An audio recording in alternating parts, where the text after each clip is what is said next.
making an album. Yeah. Yeah, I mean, I made Milan in 1 second, literally. and, and it took 9 months, well, less than 9 months to bring him out of me. But this album, it's been almost 2 years. Wow. I'm still not here. And you have a lot of things happening simultaneously. I mean, obviously you're a mom. You're now this incredible, congratulations, ambassador for 3D-White, which is very, yes, flash that 3D-White style. I hear that you are a big fan, as I am. So tell me more about this partnership with 3D-White and how it came about and why it's the perfect fit. I mean, clearly, it's the perfect fit. Oh, thank you.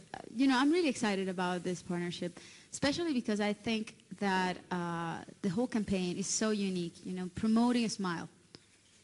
It's just wonderful, and it really matches my life philosophy, you know. I'm a smiler. I have the habit of a smile, and I've done it my entire life, and sometimes in an annoying way for some people, for example, photographers. Yeah. Sometimes when I'm in a photo session, I'm like, you know, and they're like, can you stop smiling for a second, please? And I'm like, I'm sorry, I can't help it, you know, because they want the sexy picture, they want the, you know, that, you know, the pouty face. The Angelina Jolie, like that, and I always go back to my smile. So it's a part of me. It's really what it is, and so I'm thrilled to be a part of a campaign that promotes smiling. You know, that's a wonderful thing, I think. I think it's great if you can integrate a smile into your style. Ooh, we're switching mics. It's okay. Can you hear me well? Hola, hola, hola. Hola, hola. Oh, much better. Oh my God, so much better. Yeah, I mean, it is the best accessory anyone can wear. Is a great smile. I think that there's no better makeup than a smile, really. Yeah. I mean, sometimes us women overcompensate with a lot of things, and we're preoccupied about, you know, what dress am I going to wear and what makeup, and really the most important thing is to feel confident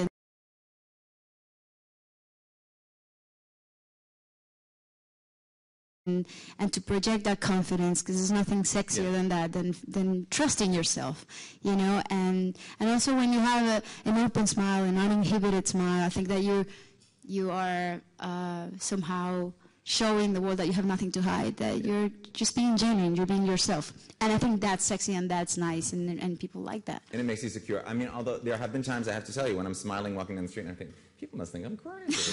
Because you're like, you're walking. Well, you gotta have a reason to smile. You can't just be. No, you know, something like, good has happened. Exactly. Like you're cheesing your best grin, and you're like, oh no, I must look crazy. But it's great because people do pay attention when you smile. People connect with you through your smile. I think it's an important accessory, like I said. Design philosophy, style philosophy. I want to know. Talk to me about your philosophy on style. I mean, what do you love about? You're all about style, aren't you? Let's take it to the fashion. Okay, let's get into your world a little bit. I don't know. I'm a jeans girl. I mean, let's face it. I love being in my old pairs of my old pair of jeans. Which I have to say, as a big fan of yours, I noticed that you wear a lot of trousers. You like pants and shorts and more than dresses, is my guess. More than dresses, yeah. But I thought that the occasion really deserved a little bit else. Yeah. So I tried to dress today. My son was looking at me like, what's she wearing? How old is he now? 9 months. 9 months, yeah. But yeah, I noticed that he realized there was something different. I love Alaya, for example. He's one of my favorite designers, and also people in the world. He's a good friend, and I love Helmut Lang, you know, and Versace, and strong designers. Yeah. Very strong. Yeah.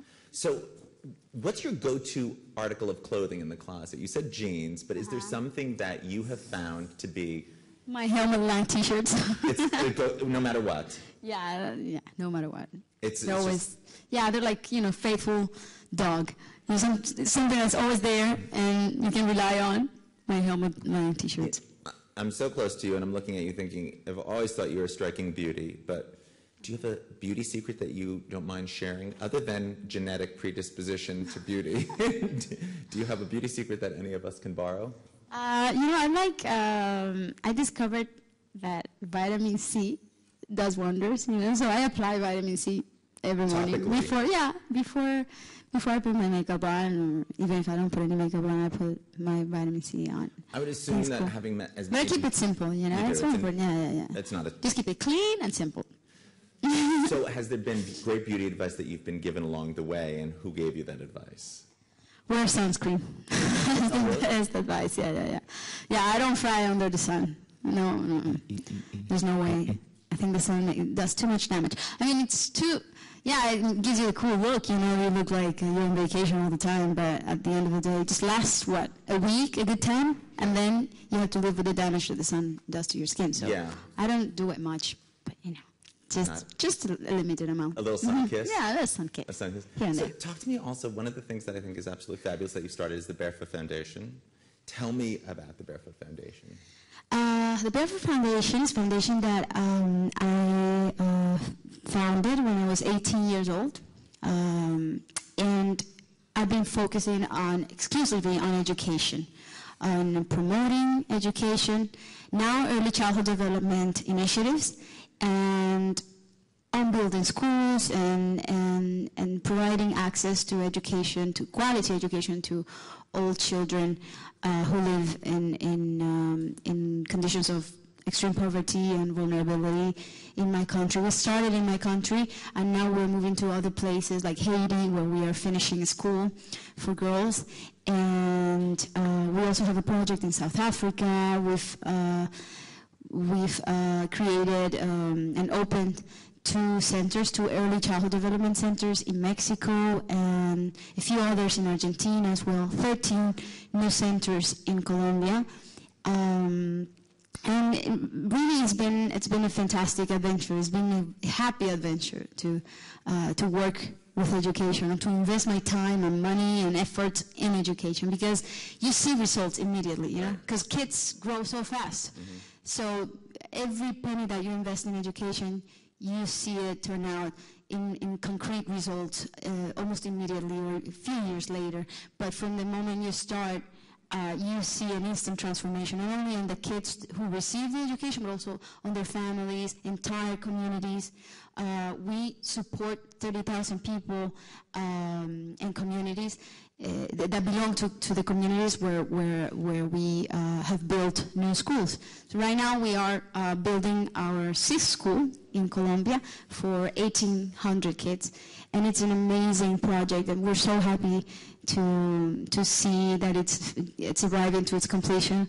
Because it's going to be a school that's going to have emphasis in sports, and actually we're associated with Barça Foundation on some of the sports facilities that we provide to these centers and to these schools that become like a community centers for the families. When you were 18, you were not a mom, obviously. You're a recent mom. The baby's 9 months old, you said, right? Yeah. So has it magnified now that you have your own child? Has the importance of education and the foundation you started become magnified because you're really more invested in it now, is my guess? My commitment with education has been so vehement and so consistent since the moment I started my foundation. But now that I'm a mother, I am living it in my own skin. Now I see how important it is to stimulate children from the very beginning, you know, because their brains are developing at an amazing speed, you know, and they are establishing all kinds of new connections between their neurons, and brain cells are developing really, really quickly. So it's very important to not miss a second of this development and provide them with all the tools that they're going to need in order to become talented and skillful in their lives. So it's very important that mothers out there know that everything they can do for their children, like reading to them, playing with them, is going to pay off enormously in the future, in the near future too. I mean, children only have the first 5-6 years of their lives. This is a very small window for them to achieve the right development of all their cognitive skills, you know, their motor skills, their social skills, all of those skills are forming in those first 5-6 years of their lives. After that, that window closes, and they get to work in their lives with what they have at that moment. So it's very important that the civil society in general acknowledges this. So it's something that I work hard for. I try to promote the cause of education, universal access for education, but also I try to, you know, sit down with people in government and business leaders and have conversations about this and about how important it is for politicians to include these initiatives in their political agendas, and also business leaders to invest in initiatives that promote education and especially early childhood development strategies as well. You sound so passionate about so many diverse pieces of your life that the big question is, how do you juggle all that? Like, how do you make all of that happen and successfully, from your music career to being a mom, to being a life partner, to, like, all of that is so hard to juggle. How do you do it? What's the secret behind that? I don't know how I'm going to keep doing it. That's a good question. Because with a baby, things tend to change a lot. But, you know, I have a great team, people who understand me very well, who understand my cause, my commitments, and who support him and make my life easier. So it is very important to be well surrounded, I'd say.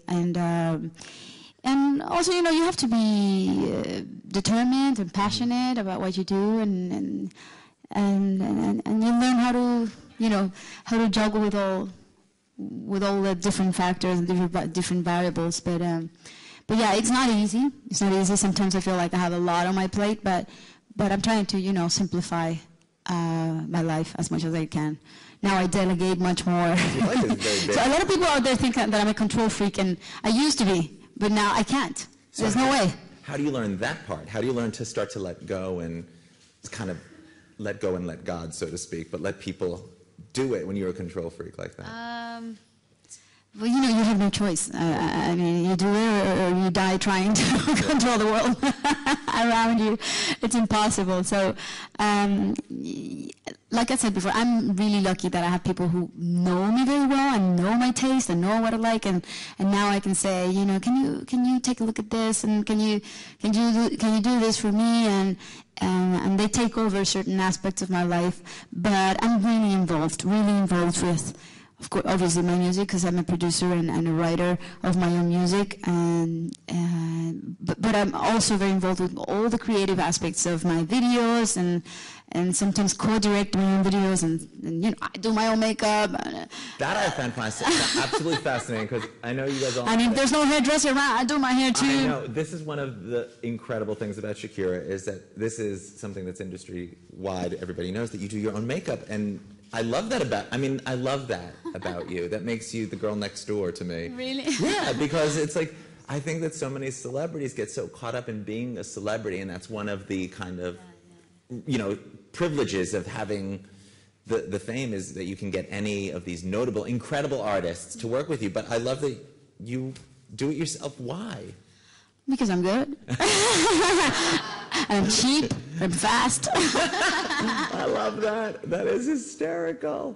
Is there a quick beauty tip? I know you said sunscreen, but when you're getting ready for a red carpet moment, what's the beauty tip? Here we go.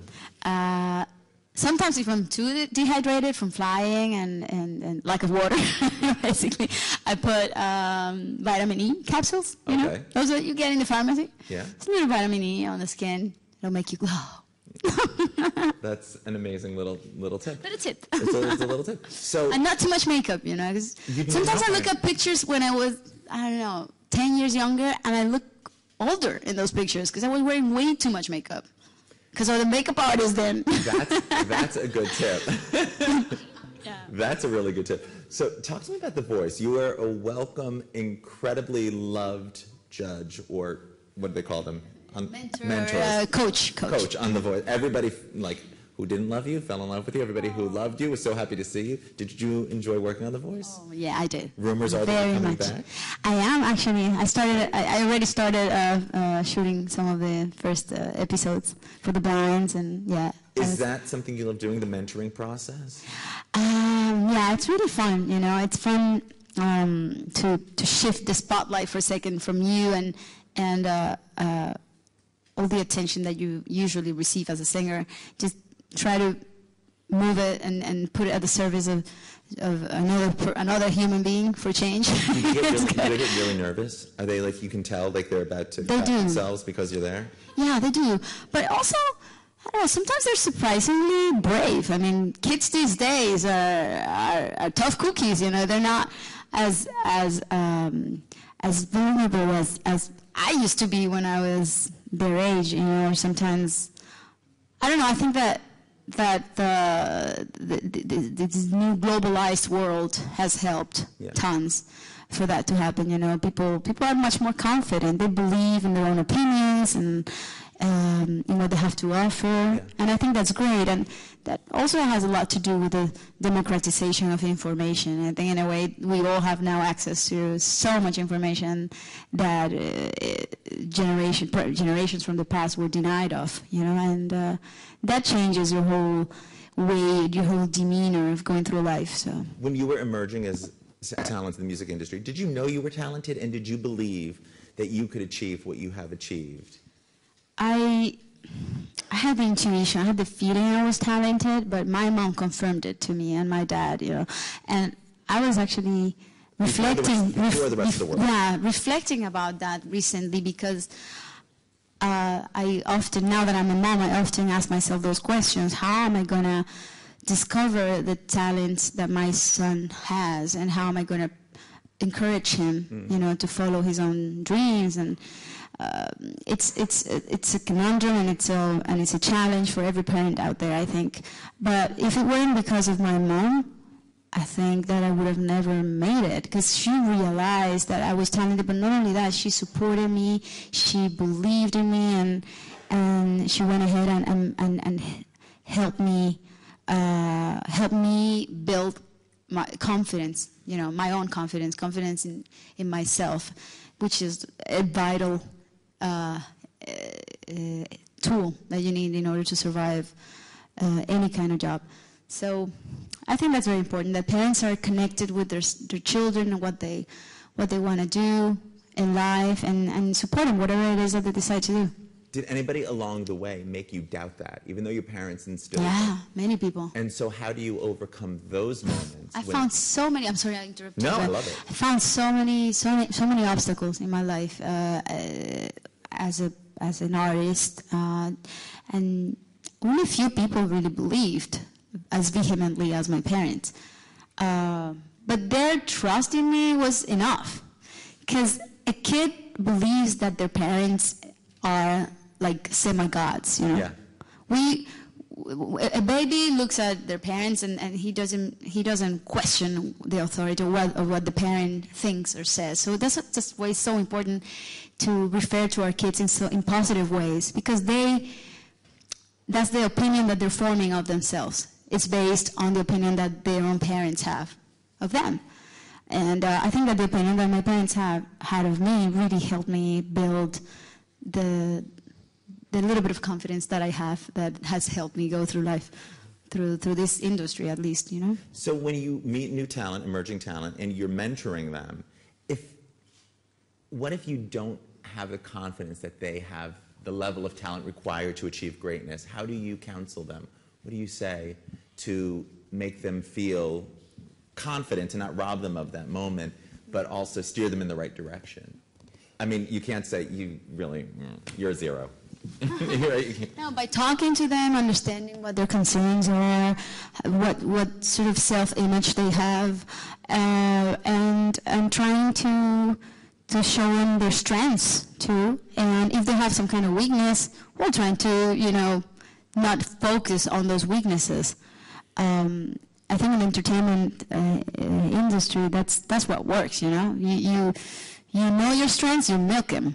You know, you know your weaknesses, you try not to focus on them so much, so that the audience doesn't focus on them as much. Do you think with your son that you can immediately start to see things that he's interested in? Like, is art something that, like music, can you sense it? Yeah, absolutely. He's into paintings, for example. He loves graphics. He loves books. I can read to him 3-4 times in a row one little book. He's only 9 months, but I've been reading to him since he was born, and he really finds a strong connection with books, and he also loves watching his dad's games. He knows what football is. When I go football, he goes and looks at the television, and I take him to the Camp Nou, to the stadium, and he watches the matches from the start until the end with such concentration that is amazing.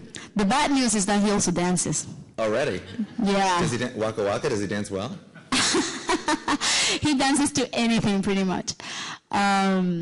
Yeah, even when I sing to him, he starts moving.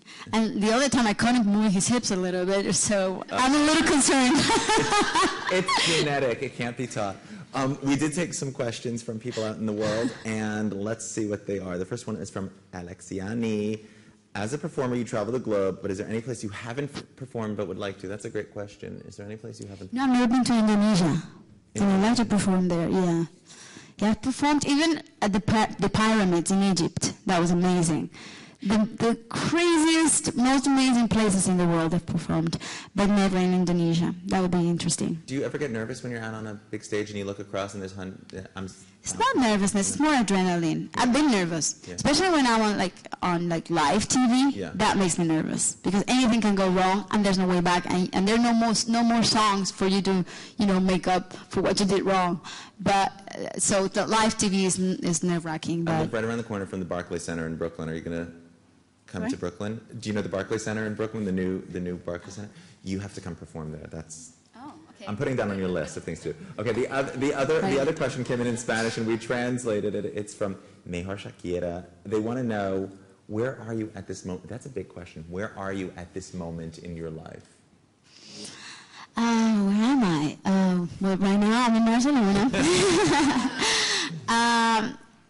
I'm at a very good place in my life finally. I think I've found what I was looking for. Love, feeling loved, and a family, my own family. So, and that is my biggest and most important priority. Is it true what they say, you know when you know? Like when you meet somebody and you fall in love, you just know? I think so. Well, you should ask that to Gerard. When he met me, he said that he told Cesc Fabregas, because he was with Cesc, and he said, I'm going to marry her. She's the one. Wow. Yeah. That's big. Yeah. That's scary. So he knew. He says that when he knows, he knows. He knew then, and I know that he's the one for me. That's amazing. Well, thank you so much for all of this incredible time we get to spend with you. We do have some questions from people out here in the audience, so we're going to open up the floor. I know that we have some already set up, so let's pass out the mics and get some questions from you kids. Who's going to go first? I think we're getting... Sí, buenas. Oh, okay, Roberto Cavada, República Dominicana. Hola, ¿cómo estás? Un placer, qué bueno escucharte en español. Sí, yo iba a decir, ahora me dejan hablar en español, pues espero, ¿no? Como debe de ser, enhorabuena. Nada, envuelta en muchos proyectos, ya hablabas de la fundación, de muchos más, del mismo proceso de paz que lleva tu país. ¿Qué te aporta 3D-White profesionalmente y personalmente, y tú a esta marca y a esta gran campaña? ¿Por qué? ¿Por qué involucrarte en esto? Porque me encantó el concepto de promover una sonrisa. Creo que comulga con mi filosofía de vida y me gusta también que sea una compañía que además es seria, que sus productos son seguros y sobre todo que tiene un interés también en ayudar a una causa tan importante como es la educación. Ellos han hecho una gran donación por su parte para nuestro colegio de Cartagena, que está en este momento en construcción, y que esperamos inaugurar en febrero del año que viene. Así que ellos también han colaborado en este proyecto y estoy muy feliz y muy agradecida. Gracias. Fabuloso. See, I told you it worked. I told you it worked. Fabuloso. Who's next and where did that like? Oh, right over here. Please tell us where you're from. Soy María, bueno, soy de aquí de Madrid, pero trabajo para Glamour México. Vemos tu sonrisa y vemos que es tu mejor carta de presentación, pero a mí me gustaría saber, según tú, cuáles son tus otros atractivos para mover a tanto público, para tener tantos seguidores. ¿Qué crees tú con qué les encandilas, aparte de con tu sonrisa? Bueno, yo creo que mi sinceridad, creo que he sido sincera siempre a través de lo que he hecho, mi música,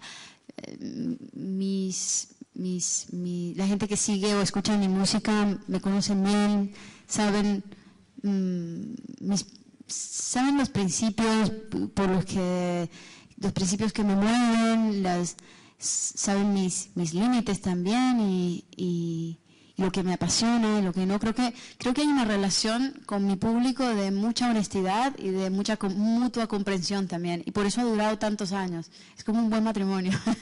Qué bien ha venido, ¿no? Sí. Fabuloso. Fabuloso. Yes. Hi. Hi. I'm Alexis Wolfer from thebeautybean.com in the United States. Young girls today are under so much pressure to achieve really unrealistic beauty ideals. Yeah. How do you define beauty, and what advice do you have for young girls who are struggling with their own self-confidence? That's a great question. It's a brilliant Yeah, because imagine us artists also sometimes feel under that pressure ourselves. We have to struggle with the fact that you are not perfect, and we feel that there's so many expectations out there of being perfect and achieving those impossible beauty standards. I love my work, but sometimes it has disadvantages, like you can't really go out on the street like you just woke up, because you can, but you're not gonna like the pictures you're gonna find the next morning, especially with the paparazzi and all. But I think that we preoccupy often too much with finding the right accessories and the right dresses and what are the latest products for makeup and all that. And yeah, they do help. But what's really vital for us to transmit inner beauty, or real beauty, is to work in our self-confidence and to trust ourselves. I think that there's nothing sexier than loving yourself and not trying too hard, because when you are yourself and you show that self-respect, people tend to do the same with you. So I would say all those accessories and products out there are great to help us improve, but the most important thing is that we believe in our inner beauty and project it. At the end of the day, I think that everyone around us sense if you're having a bad day or a good one, and even the muscles of your face relax when you're in a good state of mind, But if you're tense, you're like, you can wear all the makeup in the world, but you're not gonna look your best. So it's so important to be in peace, I guess, or look for that inner peace, and that is, to me, a synonym of beauty. Fabuloso. Works every time. Every time. Who's next? We have another question. Oh, right over here. Hi, how are you? Where are you from? Hi, I'm Valentina De Bernardi for Vanity Fair Italy. Ciao. Ciao. Based on your experience, how is changing the role of woman in the sentimental relationship? Sorry, come again? Allora, how is changing the role of woman in the sentimental relationship? How is changing in today's world? Yes, today. That's a tough one. That's a tough one. That's a hard one. I'm confident in your beauty and your ability to answer this question. Thanks for your trust. Well, I think that women today seem a little bit more in charge, you know, and men seem to like that. I guess. Myself, I'm a little bit more old-fashioned in some ways. I like to wait and and let the guy do the first, second, and third move. I go for the fourth one. Gerard gets major points because. And now he says he's shy. I think it's super scary to introduce yourself to somebody who is so accomplished, so successful, so beautiful. To put yourself out there is a big risk. So he gets major points because that's a big thing. I mean, just to say he said he's not bad himself. He said he was going to marry you the day, right? Like that's pretty. No, he didn't say it to me. No, he said it to his friend. No. He thought about it. Even thinking that, it's like that's good. That's great. That's big. I love that. I think that's major. And he dreamed that we had a baby. Well, that came true. Yeah, like dream come true. Right after he met me. Yeah, well, see, that's because a lot of people, I'm guessing, are scared to even say hello, let alone believe that the bigger possibility is there. Do we have another question? I think we have some more questions. Over here, yes? Hi. Oh, we need a microphone. Sorry. Oops. Oh, we're going to go back there first? Okay, let's go back there first, and then we'll come back to you. Hi, how are you? Hi, my name is Layla Hamdawi. I'm from Laha Magazine. It's a Middle Eastern publication. Hi. How are you? Very well, thank you. I wanted to ask, you have such a presence and a vibrant smile, and I wanted to find out what really, truly makes you smile. So many things. Well, seeing my own son smile, it's an instant. It's an instant incentive. Seeing Gerard smile, seeing witnessing when Barca wins, seeing how she looks in this and also being on stage and performing for a big audience and then seeing them sing along to my tunes. That's an amazing feeling that usually makes me smile big time. And I don't know, good news in general make me smile. I love that you're positive. You feel like it all makes you smile. It's a great answer. I think we have one more question over here. Or we're going to go to the other side of it. Oh, over here, yes. Hi. How are you? My name is Catherine. I'm from Montreal, Canada, for Lulu Magazine. I was wondering, when do you feel most beautiful and why? And have the things that make you feel beautiful changed over time? Oh, that's a complex one, too. The things that made me feel beautiful. Yeah. How they changed over time? Has that changed over time, the things that make you feel beautiful? Yeah, I think that a few years ago, I would think that wearing excessive makeup would make me look beautiful, and now I see those pictures, I'm like, what was I doing? And obviously that happened to us in fashion, I guess, to every one of us. You see pictures of yourself in the past, and I'm like, why did I decide to wear that day? It has changed, yeah. Now I'm a little more cautious with my, the decisions I make when I'm gonna wear something too risque. And what was the first question? When do you feel most beautiful? In what situations? When do I feel the most beautiful? No, not every day, of course, no. But I think when I'm having a good day, when I'm feeling, that I'm one with the universe, and the universe is kind to me that day, then I feel that day, even if I didn't sleep much, I would look good. But if I have a good 8 hours rest, I would feel even better.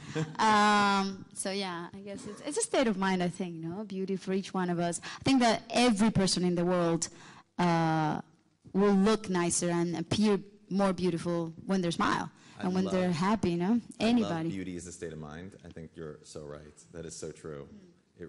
That's brilliant. Tweet that, somebody. Please, tweet it. I think we have one last question. We're coming over here to this side of the room. No, we don't. We don't have any more questions. Okay, well, Sí, hay más preguntas. Sí, hay más preguntas. Oh. Todo el mundo quiere preguntar. Yo quiero saber algo, Shakira. Quiero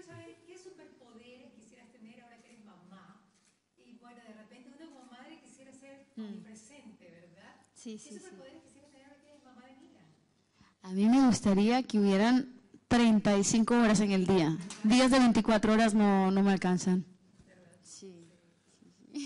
There we go. All right, well, I think we have a wrap-up. Bueno, muchas gracias, Everybody, thank you all for joining us here in Barcelona, and thank you everybody on Ustream for hanging out with us and spending some time with the one and only, the magnificent, the fabulous 3D-White smile of... Thank you so much, everyone, for your presence and for traveling. I know many of you have come from different places in Europe and from the US and from abroad, so thank you so much for making it here today and accompanying us. It's amazing. Really, and thank you. You're so welcome. It's a pleasure to be here. Thank you, everyone. We're going to, oh yeah.